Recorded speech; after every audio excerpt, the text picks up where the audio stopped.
What is special about the number 2026?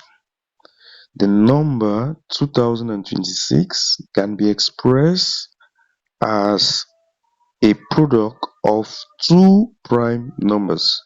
Recall that a number is a prime number if that number has two positive factors, with the factors being 1 and the number itself.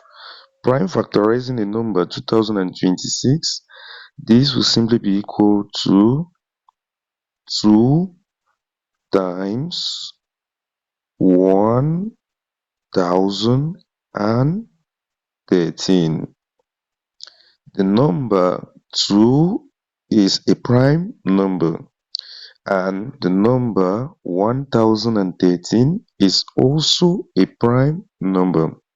Also, the number 2026 can be expressed as the sum of three even numbers.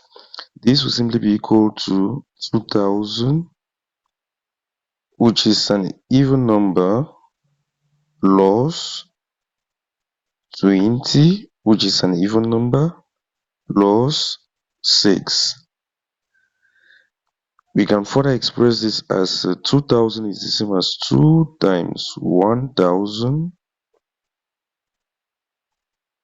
plus 20, which can be expressed as 2 times 10 plus 6, which can be expressed as 6 times 1. Next step, we are going to express the powers of 10 in index form with 10 at the base. That means you're going to express 1000, 10, and 1 in index form with 10 at the base.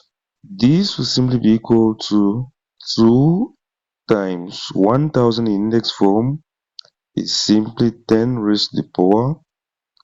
Remember, 10 times 10 times 10, if you multiply 10 by itself 3 times, it gives 1000. So this will give us 2 times 10 to the power 3 plus, next we have 20, which has been expressed as 2 times 10. Expressing this will give us 2 times 10 to the power 1. Remember, 10 to the power 1 remains 10 plus 6 times 1. We're going to express this as 6 times 1. Can be expressed in index form with 10 at the base as 10 raised to the power 0. The number 2026 can be expressed as 2 times 10 to the power 3 plus 2 times 10 to the power 1 plus 6 times 10 to the power 0 in expanded form. These are some of the special properties of the number 2026.